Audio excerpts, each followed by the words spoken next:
first, just want to say that we're really glad you could join us for the Energy Innovation Forum on carbon capture, utilization, and storage. The goal of these energy innovation forums is to bring together academics, community leaders, industry leaders, and policymakers, and to talk about the ins and outs of emerging energy technologies and to help inform policy solutions here in Texas. So we have a great lineup of speakers for you. I'm going to ask, as I introduce you, to please stand up and wave to the crowd. So first we have Dr. Katherine Romanak. She's a research scientist with the Bureau of Economic Geology. We have Virginia Palacios. She's founder and executive director of Commission Shift. We have Glen Bailey. Thank you, Glen, in the back there, Vice President of Carbon Clean. And we have Texas State Representative Drew Darby. Thanks, everybody. Before we get started with our program, we just want to thank everybody that made this event possible, including the folks that reached out to bring all of the speakers today and the reason that I'm here today. So we just want to say thank you to Patricia Zavala and Lindsay Lambert with PowerHouse Texas. Can I have you two wave your hands, these two lovely ladies in the back? Thank you so much. All right. I have a next slide button. Here we go. All right, PowerHouse Texas was formed last year by the Texas Caucus on Climate and Energy. PowerHouse Texas is a nonpartisan nonprofit that educates and cultivates energy policy leaders through these energy innovation forums, as well as through the Energy Policy Fellowship, where 6 fellows have been placed in 3 Republican offices and 3 Democratic offices working on energy bills this legislative session. Can I have all the Energy Policy Fellows here today stand up? Don't be shy. Yay! And then next, we want to give a thanks to the chair of the Texas Caucus on Climate and Energy, Representative Erin Zwiener, for her vision and leadership. We'd also like to thank our funders, the Energy Foundation, Mitchell Foundation, Hershey Foundation, Climate Works, and Meadow Foundation. And lastly, we want to thank our sponsor, the British Consulate General Houston, Amy Spall and Paul Rennie from the British Consulate. Are you guys here? Maybe? No. We're going to say thank you anyway. All right. I think that's all the thank yous. Now I'm just going to let you know what you can expect today in terms of our format. We're going to start with an overview on carbon capture, and then we're going to move into breakout groups where you're going to meet with each of our speakers in smaller groups, and you can ask them questions and about their work on carbon capture. And then we're going to wrap up with a short panel discussion with all of our speakers, and then we'll move on to the happy hour reception with food and drinks. So without further ado, I'd like to introduce Dr. Katherine Romanak. Dr. Romanak is an environmental geochemist who's been working on carbon capture and storage for the last 15 years, and she's going to kick things off. Okay, thanks everybody. I'm so glad to be here today. My name is Katherine Romanak, and I am an environmental geochemist. I've been looking at carbon capture and storage, the environmental issues around carbon capture and storage, around the geologic storage of CO2. So I'm really happy to be here today to give you a very brief overview on CCS. And unfortunately, I have literally 7 minutes to tell you everything that I've learned in 15 years.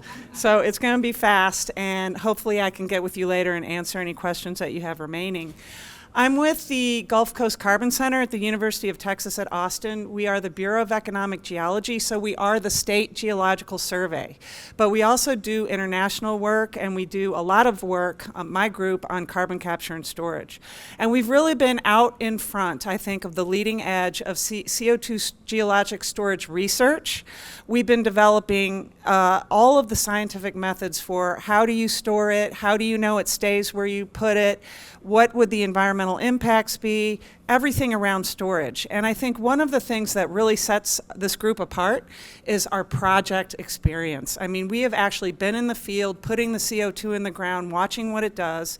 And we started with the very first one 20 years ago, small 750 tons in a saline aquifer. And then we did all the monitoring and development of all these storage projects up to the Petronova project, which at the time was the largest project in the world, storing 1.6 million tons per year. So we've really gotten our boots dirty on this.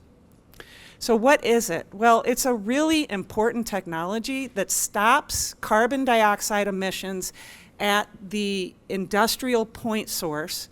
So power generation, gas processing, but not just fossil fuels. It's really important for iron and steel production, cement production as well. And so you capture the CO2 out of that flue stack, and then you compress it into a liquid. You transport it in a pipeline, and then you inject it deep into a geological formation for disposal, okay? So that's what carbon capture is. It's pretty much the reverse of oil and gas. Instead of taking oil and gas out, you're burning it, you're making energy in CO2, and you're putting the CO2 back where you got it, basically. It's not just a primary emissions reduction technology. It's really important for carbon dioxide removal because we're not making our climate targets. We know that we're going to have to suck the CO2 out of the air at one point. And so it forms the basis for direct air capture, which is literally sucking the CO2 out of the air, or bioenergy with CCS, which is when you take plant matter, you burn it for energy. The plants took the CO2 out, and then you're going to burn that for energy and put that CO2 in the ground. So it's really important for primary emissions reduction and carbon dioxide removal. So how does it work? Well, basically, CO2 is injected in a liquid form through a well, very similar to an oil and gas well, into a porous formation that has salty water in it. The CO2 pushes the salty water away, and then, but if we want to look at where is this being stored, how is this being stored? It's being stored in the pore spaces in between millions of small little grains of rock. And I wanted to bring 2 rocks with me today and put a drop of water on each one. And you would see that there's a type of rock where that drop of water would just sit on the top. And then there's another type of rock where if you put a drop of water, it would suck right into the rock. And those are the kind of rocks that we can put CO2 in. CO2 is then trapped by many methods. One is the fact that you have a non-permeable layer above. The other is the trapping that happens within the small grains. And then over time, the CO2 will dissolve in the briny water and then it will mineralize. So we look at this as a very durable storage option that is basically permanent removal. Okay, we know that we need it, okay? We can't get to our climate targets without it. According to the IPCC and the IEA, CCS is going to have to account for anywhere between 9 to 13% of our emissions, and we are not there. We are nowhere near where we need to be. We're currently storing 40 million tons per year, but we need to be storing 4,000 million tons per year. That's 100 times scale up by 2050. Actually, it was 2035, and now they know we can't do that. They're saying 2050. We need to store a total of 220 gigatons from power, industry, and then negative emissions. So we need CCS to get our climate targets. There are currently 22 projects operating around the world. As I said, we're storing 40 million tons per year.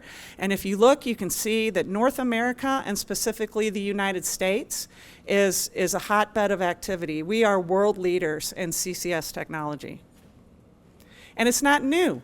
There's been CO2 being injected into the ground for many, many years. We've got the Sleipner project, 25 million tons since 1996. Snøhvit in Norway, 10 million tons since 2008. We got the Weyburn project in Canada, and we've got the SACRAC project in the US in the Permian Basin, which I think is the largest CO2 injection and storage in the world. That's for EOR. A lot of people say, what about the pipelines? Yeah, we're going to need pipelines to store CO2. But we already have them. We have pipelines. These are pipelines that are already in use for CO2 enhanced oil recovery. We've been mining a lot of natural CO2 coming out of the ground, but now what we need to be doing is using the anthropogenic CO2 from the stacks for CO2 EOR. And we're going to need 80,000 kilometers of new CO2 pipelines to get to scale for CCS in the US. But to put that in perspective, we already have 800,000 kilometers of hazardous liquid and natural gas pipelines. So pipelines is also a thing that we know how to do, and CCS is not explosive and it's not toxic. So what about safety and environmental impacts? Well, this is a really important, and this is something we started researching 20 years ago. We said, okay, it's probably not going to leak, but if it does, what are the impacts? Well, we took so many different scientific approaches because it's an important question. And here you see beakers full of aquifer material, the water and the rock, and we bubble CO2 through it, and we see. Because what we were concerned about is not the CO2, because we all drink water with CO2 in it. That's not the problem. The problem is if the pH decreases and minerals are dissolved, and then the heavy metals that are residing within those minerals are then released into the groundwater. That's what we were concerned about. And so looking at it from many different ways, what we found is that CO2 is not like other contaminants. CO2 is already everywhere in the environment. It's in the soils, the water, the air, it's everywhere. Organisms use it, we use it, it's everywhere. So the environment already has uptake mechanisms in place for carbon dioxide. And what we found out is that yes, heavy metals may be released if CO2 gets into a drinking water aquifer, but it wouldn't be very much. It would most always be below drinking water standards. And it's immediately remediated once the water moves away from the CO2 or the CO2 is stopped. So we're feeling a lot better about the environmental impacts. In fact, it's much worse to the environment to keep it in the atmosphere, is what we have come with our research. So impacts are small. You see here a photo of a natural CO2 release. Making a bare spot in the earth, and there it is. The impacts are very small and they're very transient. So, summary. CCS is ready for deployment. It's not new. We've been doing it forever, for many, many decades. It's really effective. We've already put hundreds of millions of tons in the ground, and it's the only technology that can really give us the durable and large-scale emissions reductions that we need. So thank you very much. Appreciate your attention. As valuable assets, it would be included for tax purposes. Okay, where to start? Okay, so what we've talked about is that the Railroad Commission would have jurisdiction over carbon dioxide injection wells if the EPA grants primacy, and carbon dioxide pipelines in Texas. We have seen failures in other states of carbon dioxide pipelines that caused hypoxia, leading people to be hospitalized and have short-term memory loss, and that has significantly affected people's lives. One of the biggest problems that we see at the Railroad Commission is the ability for the public to engage and interact meaningfully in permit applications. That means who's getting notice that a facility is coming in next to them, how long do they have to respond to notice, and when they engage in the permit application, are their concerns being meaningfully addressed? I was talking to someone the other day who has been opposing a permit application near where they live for a different type of facility, and they said they have spent 6 figures trying to fight this permit application. It has been recommended for rejection by the administrative law judge to the Railroad Commissioners several times, and the commissioners keep sending back the order until they get the order they want. And so we have serious structural problems with the Railroad Commission that lead the public to not having enough leverage in how these facilities are put into their communities and the kinds of impacts that they're experiencing from these communities or from this infrastructure. And so I have some real serious concerns about the Railroad Commission, their monitoring, oversight, and enforcement authority here. So I think I come in the middle here, because what we want to do is we want to find out what are the needs of the community. We want to talk to the community. We want to have a dialogue with the community. We want CCS to bring benefits to the community. So what does the community, what's important to the community? So we're actively looking to do the engagement. I know that the regulations, are going to be there. The regulations for safe storage are going to be there, and we have to enforce the regulations, absolutely. So I think my short answer is there can be a lot of benefits. There can be, definitely, there's going to be jobs. There's going to be infrastructure build out. There's going to be better air quality, because in order to capture CO2, you have to scrub all the particulates out first. So I think that if we do it right, there can be a lot of great positive impacts to the communities, but we have to do it right. And what I heard during our breakout sessions was that there is going to be more infrastructure needed, more pipelines, more folks that are willing to oversee the injection wells. And we have seen, I've covered energy for the last 3 years, first for Houston Public Media, now for the Chronicle. So I've seen my fair share of arguments over infrastructure, especially when it comes to energy development and energy projects. And just for an example, there's a growing grassroots movement of farmers and landowners in the Midwest, and they want to stop companies from using eminent domain to build carbon capture pipelines.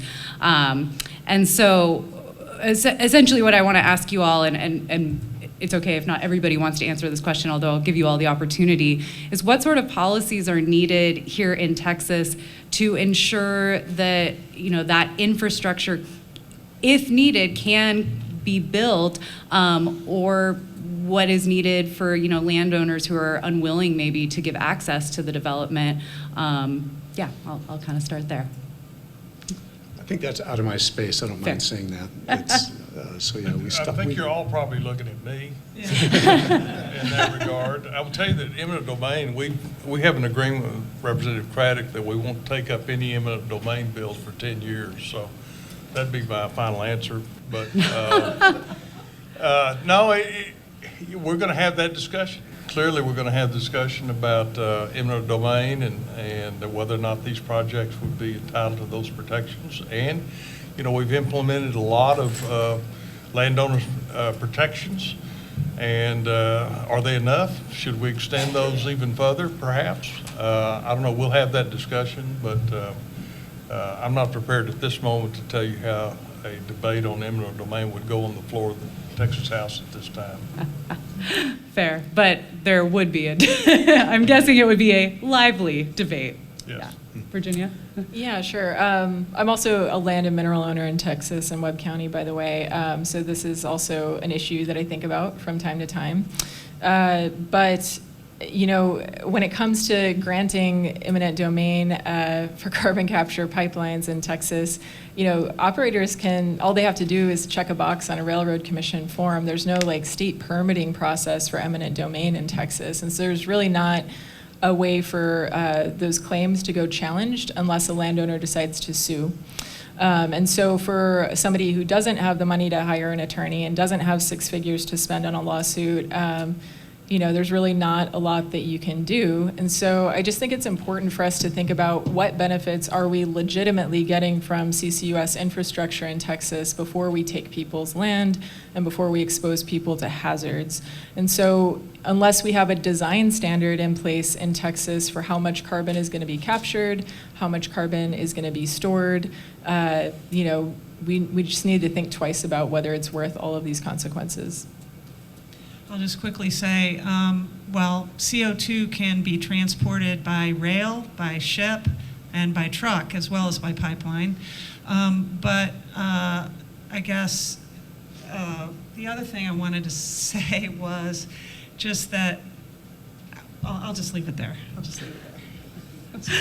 All right, no apology necessary. We're on a quick timeline. So I want to ask, we've talked a lot about what it takes to get these projects going, what they actually do, what the benefit might be for climate. I cover oil and gas companies, and when I write about carbon capture, the number one question I get is, how are folks going to make money off of it? So I'm going to start, Glen, with you on this one, is what are the opportunities for companies, either operators of projects, or for folks that want to use or store the carbon?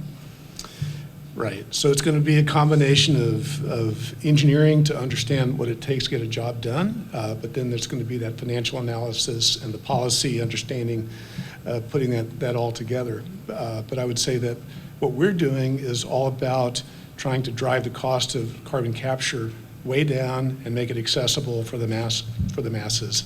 And so we're all in on this belief that, what's a little bit right now, a drop in the bucket, maybe 40 million tons captured total is going to go to 5 billion. It's going to just ramp like crazy over the next couple of decades. And we just think that all the companies that are in the space right now, anybody who's developing, people who are thinking about it, there's no way that they are going to keep up with the demands. There's going to be a switch that flips in 2 or 3 years, I think.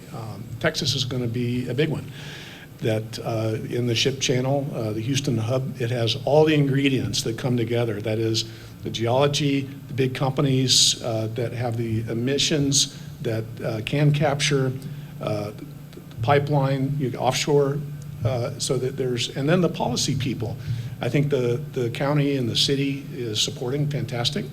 And I'm not so familiar with about what the state is doing, but I know locally down there's just tremendous focus on developing good opportunities. Well, the state is going to be looking and should be looking at economic incentives to kind of facilitate the process and encourage investment. I've got a bill filed that will allow the technology to be included in eligibility for TERP funding. That's 1158, I believe, House Bill 1158. It's important that we take a look at some sort of triggering or rebirth, if you will, of an economic incentive program such as 313. It won't be 313, but it'll be something. I think it's important that the state sends a signal that if you invest here in Texas, that we're willing to work with you and provide some economic tools and incentives for you to facilitate that project. Clearly, the federal government has stepped up and increased under their two big programs, the economic catalyst. I think the 4Q payment is $85 a ton now. And so, I think all of this working together hopefully creates a mosaic of help to encourage the technology for deployment here in Texas.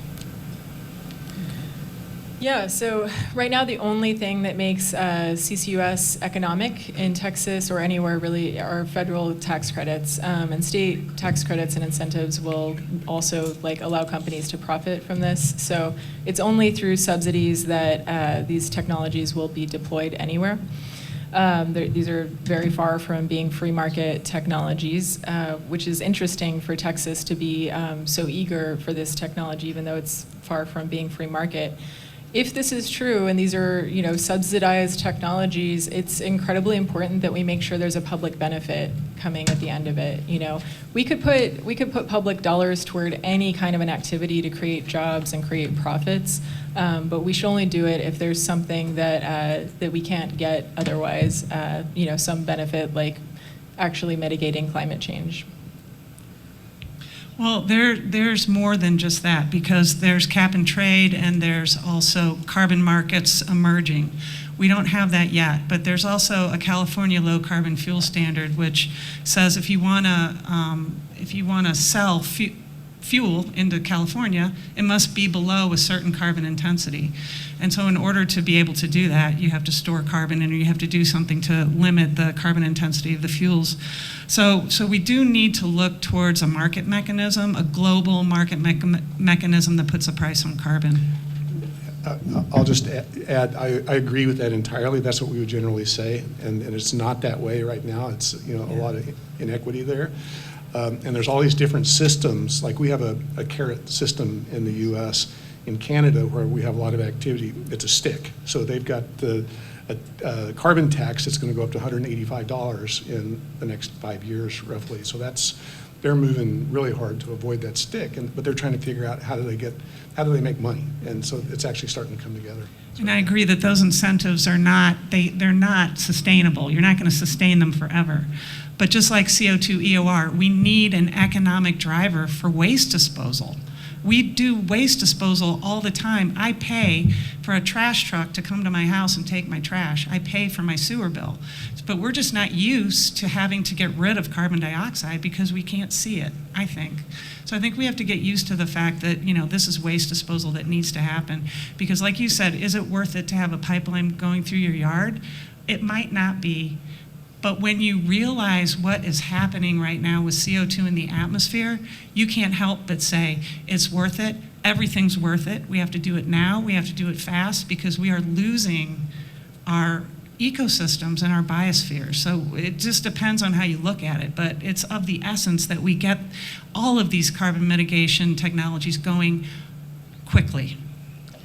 All right, we are right at 5 o'clock. I know that was like a very short panel, but thank you all. I just quickly want to thank Glen Bailey.